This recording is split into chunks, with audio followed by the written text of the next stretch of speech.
Bonjour et bienvenue dans Être Soi, le podcast pour ceux qui façonnent leur vie. Je vous retrouve aujourd'hui dans ce nouvel épisode où j'ai posé une grande question et je suis sûre que c'est quelque chose que vous vous posez aussi. Comment faire ce que tu veux? Comment faire ce que je veux?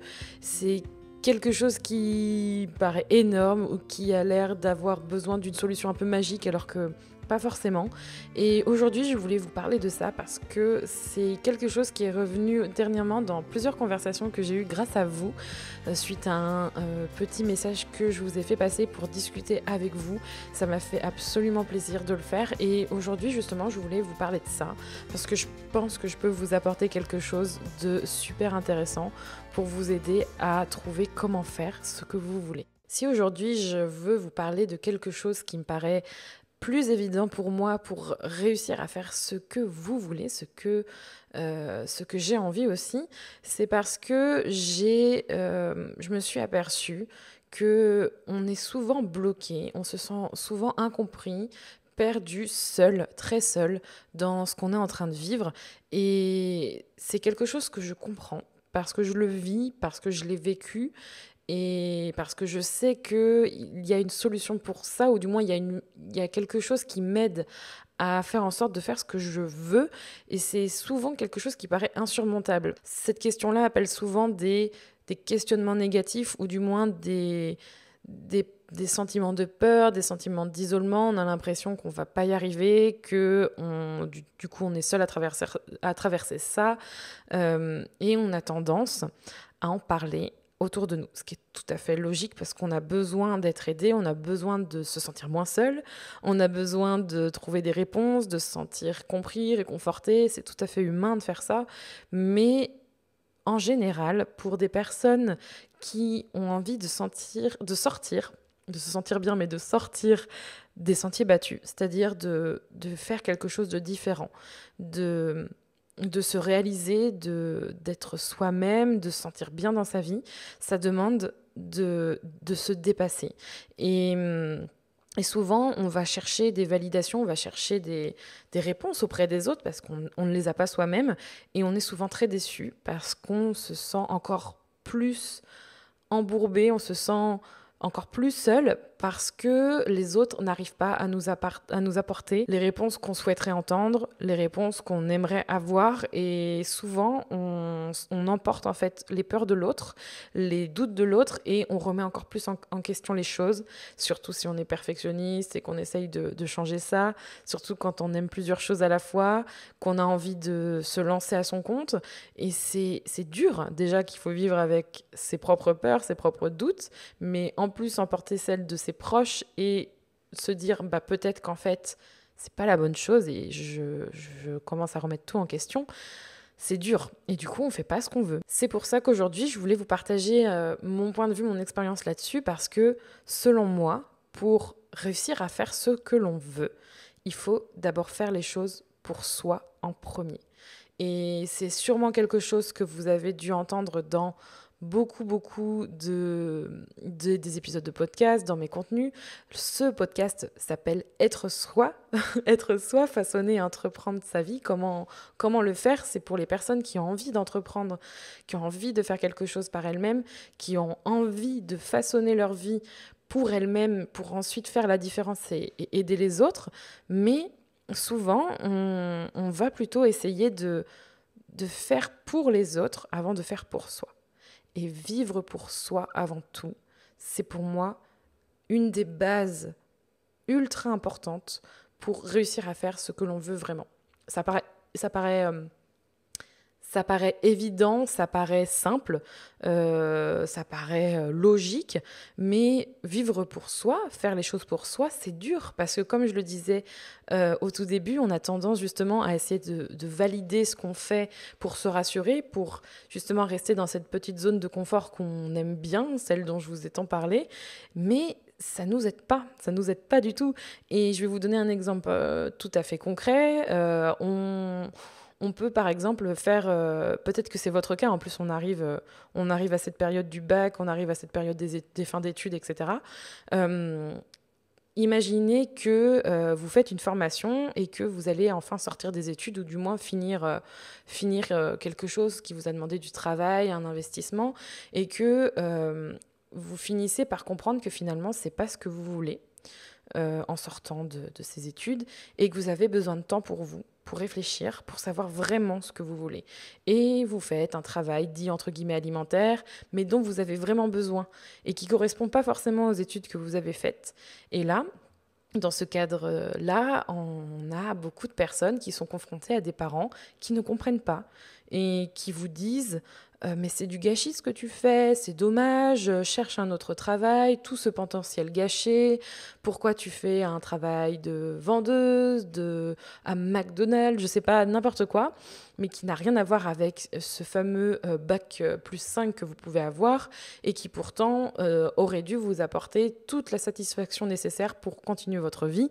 Et finalement, après l'avoir fait et après avoir réalisé que c'est pas ce que vous souhaitez, vos parents ne comprennent pas.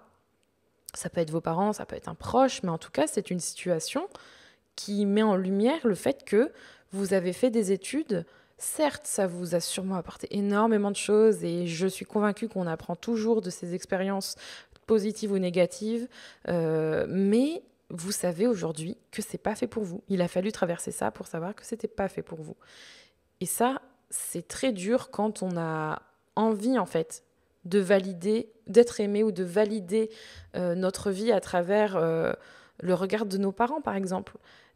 Quelle est la solution dans ce cas-là? Est-ce qu'il vaut mieux, pour faire ce que vous voulez, hein, pour toujours rester dans cette question, est-ce qu'il vaut mieux essayer de trouver un travail parce que vos parents vous disent de le faire, ou alors est-ce qu'il vaut mieux vraiment prendre le temps de réfléchir à ce que vous voulez vous? Et en adulte responsable, vous savez très bien que c'est ce dont vous avez vraiment besoin maintenant. Et ça, ce sont des questionnements que je pense honnêtement beaucoup traversent après avoir beaucoup discuté. Et je trouve ça me touche beaucoup parce que je l'ai vécu et surtout parce que j'ai ce sentiment qu'on perd énormément de notre temps à essayer de valider quelque chose dont, dont on a déjà les réponses en soi, mais qu'on met toute notre énergie à essayer de faire autrement. Et pour moi, ça me heurte tellement parce que je conçois pas les choses comme ça et parce que j'ai réussi à avancer. Donc c'est peut-être dans vos oreilles quelque chose qui paraît facile et aisé, mais je le conçois parfaitement que ce soit difficile l'ayant traversé. Et je vais vous dire quelque chose comme exemple qui paraît un peu plus anodin, mais qui peut en toucher tout autant. Dernièrement, j'ai teint mes cheveux. Alors c'était mon petit délire du moment, c'est-à-dire que je vais me marier dans 3 mois, mais j'ai une relation capillaire un peu bizarroïde à essayer de vouloir faire quelque chose de mes cheveux. Et puis, je sais pas, là, j'avais envie de changer de couleur, vraiment passer par la décoloration, commencer par peut-être me faire une couleur un petit peu plus funky. Donc, je suis partie branle-bas de combat à essayer de trouver un rendez-vous. Et j'ai eu du coup, déjà, rien qu'en en parlant, bah, Rémi, par exemple, mon amoureux, mon futur mari, je peux le dire, qui me disait «Oh non, tu vas abîmer tes cheveux». Enfin voilà, je lui demandais rien, mais il me disait quand même son avis. Et moi, du coup, comme je suis à l'aise avec ça, je lui dis maintenant que ben, de toute façon, c'est mes cheveux, donc du coup, je fais ce que je veux. Et j'ai finalement fait ma petite coloration, mon petit violet, donc je suis très contente. Mais, mais j'ai fini du coup par retourner voir ma famille très récemment. Et, ce qui m'a fait rire, enfin ça m'a fait rire, ça m'a fait sourire plutôt. Ma mère, par exemple, n'est pas forcément dans ce délire capillaire, et du coup je le savais pertinemment. Et elle me dit gentiment, mais t'aurais pas fait quelque chose à tes cheveux? Alors, je lui dis, bah oui, je suis passée quand même d'un brun à un violet un peu dégradé. Enfin, j'ai fait un espèce d'ombré. Je vous laisse aller voir sur mon compte Instagram pour voir un peu l'idée. Euh, je lui dis oui, en effet, je me suis vraiment éclatée à faire à faire cette couleur, à me faire cette couleur. Je sais que t'aimes pas, mais moi j'adore ça. Et elle m'a dit ok, d'accord. En fait, j'ai devancé son opinion parce que je le connaissais déjà, mais je suis en fait, aujourd'hui, je suis beaucoup plus à l'aise et plus en paix avec ça, alors qu'avant, j'aurais été plus touchée émotionnellement et surtout, je l'aurais gardé pour moi et j'aurais remis en question les choses sur mes propres goûts. Et ça, c'est quelque chose qui je pense, arrive à tout le monde et à tout stade. Et c'est très personnel et ça demande beaucoup de chemin à parcourir sur la confiance, etc. Mais pour au final tomber sur quelque chose que je voulais et c'est ce que j'ai fait. Et tout ça pour vous dire que finalement, je pense honnêtement que c'est important quand on a envie de faire ce que l'on veut, de s'entourer de personnes qui vous comprennent ou qui entendent ce que vous avez à dire et qui ne vous jugent pas ou qui ne vous disent pas forcément quelque chose dont vous n'avez pas besoin. Donc j'ai évoqué dans un épisode sur les personnes toxiques beaucoup de choses là-dessus, je vous invite à l'écouter. Mais c'est aussi valable pour les personnes qui vous aiment et c'est pas forcément des personnes dont vous voulez vous séparer. Vous êtes peut-être dans un environnement où vous êtes confronté à ça quotidiennement. Et je vais vous dire, moi aussi, j'ai une famille qui n'est pas d'accord avec moi ou des amis, mais ça ne veut pas dire que j'ai envie de me débarrasser d'eux à tout jamais. Et ces personnes qui vous aiment, mais qui ne comprennent pas forcément ce que vous voulez pour vous, ce que vous traversez, qui ne partagent pas la même chose que vous, c'est dur parce qu'on a tendance à vouloir les convaincre, mais je suis profondément convaincue qu'il est très très très important de parler des choses qui vous tiennent à cœur avec les bonnes personnes. C'est-à-dire que si jamais vous souhaitez ouvrir une entreprise, il vaut mieux, je pense à mon sens, en parler avec quelqu'un qui a vécu la même chose ou souhaite faire la même chose, a les mêmes ambitions que vous, plutôt qu'avec un parent qui croit fermement que le salariat est la meilleure solution pour vous et que c'est une perte incommensurable de temps d'essayer de s'engager à ouvrir votre propre entreprise et en plus, ça risque de ne pas fonctionner à 99% selon elle. Ce sera un gain de temps pour vous, mais en tout cas, c'est une solution que je vous donne et qui a très bien fonctionné pour moi.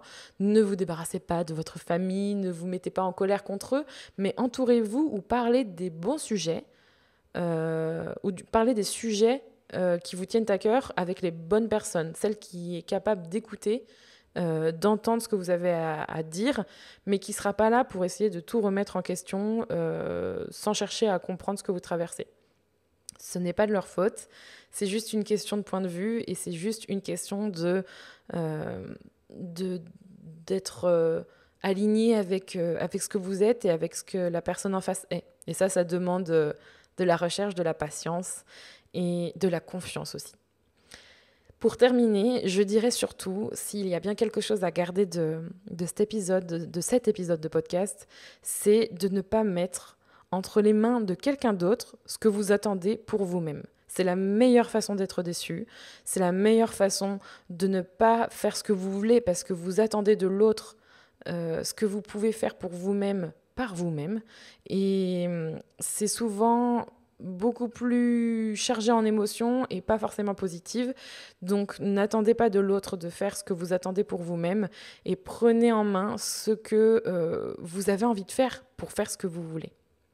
J'espère que cet épisode vous aura plu. Si c'est le cas, n'hésitez pas à le partager, à le noter et à mettre un commentaire sur Apple Podcast. Évidemment, je vous retrouve comme d'habitude pour un nouvel épisode la semaine prochaine.